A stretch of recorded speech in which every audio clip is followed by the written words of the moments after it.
pela sua seriedade com que sempre tratou a questão espírita, principalmente no que diz respeito à psicografia. Portanto, Chico Xavier é uma figura, como eu já falei, respeitada em todo o Brasil.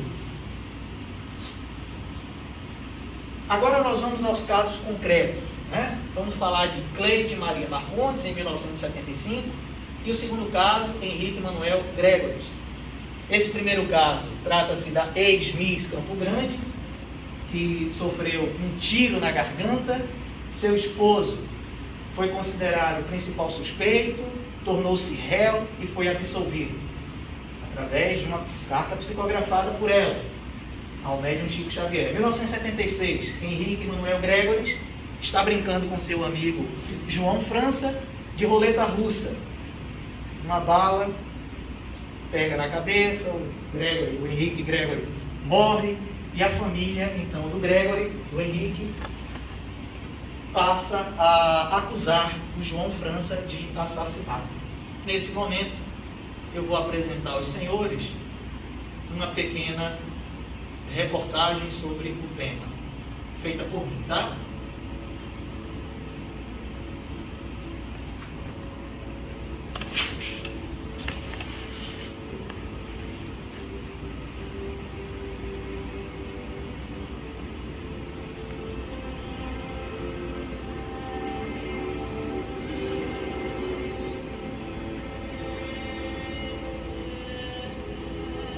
Kardecismo e Espiritismo. Neste tema, as cartas psicografadas, como meio de obtenção de prova para a absolvição do réu, divide os operadores do direito.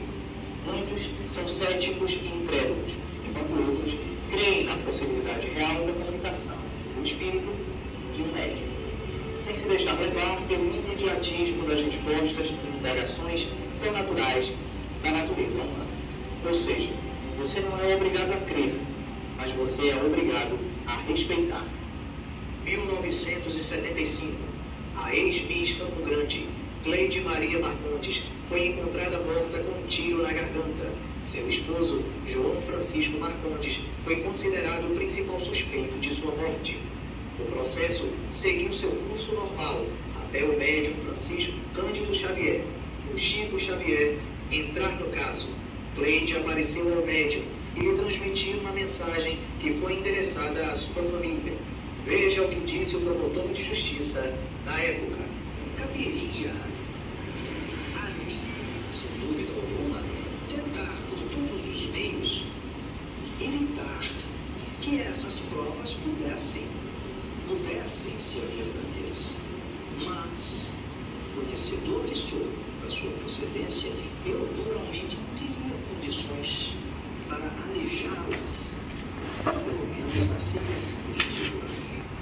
Neste outro caso acontecido em 1976, quando dois amigos brincavam de roleta russa e um revólver disparou, Henrique Manuel Gregores morreu com um tiro na cabeça e João Batista França, seu melhor amigo, foi levado ao banco dos réus, sendo considerado o principal suspeito por sua morte. Veja o que disse o juiz da causa. Eu peguei o processo, olhei assim, primeira vez, achei o processo meio complicado, eu afastei, deixei para depois. Decidi todos os processos com interesse. Quando eu comecei a estudar o processo, analisar as provas, porque eu sempre fui criterioso nessa análise, eu esbarrei com a carta psicografada que o advogado havia juntado os autos. E essa carta me chamou a atenção, porque o morto estava narrando os fatos igualzinho o acusado havia dito no seu interrogatório. Foi o que trouxe, eu me lembro bem que uma é a página 100 e outra é a página 170. O interrogatório da página 100 e a mensagem juntada aos autos nas alegações finais do advogado de defesa na página 170. Eu comecei a fazer análise do interrogatório e da mensagem e vi que coadunava certinho um com o outro. Eu pensei, mas como que o Chico teve acesso a essa declaração? Foram noites de sono para a melhor decisão. Daí o outro explicava as razões, o motivo de ter sido posto. Aí eu fui analisar, inclusive, a perícia feita pela polícia. Na perícia ali explicava a direção da bala, o jeito que foi dado o tiro, que também essa explicação técnica colaborava com as palavras dos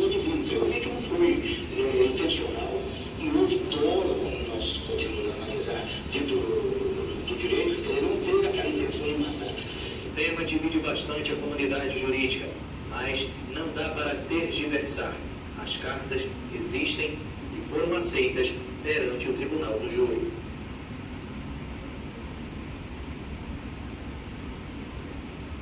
Pronto, então nós temos aqui, após essa explicação mais detalhada no vídeo dos casos concretos, um pós-Constituição 1988. Por quê?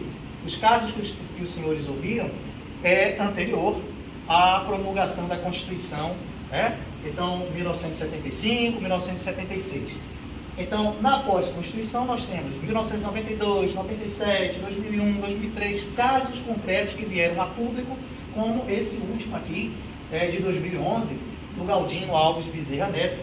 Aqui os senhores percebem, através das manchetes dos principais jornais, dando destaque ao caso do Galdino. O Galdino, então, ele foi vítima de um latrocínio e ele aparece em uma sessão mediúnica.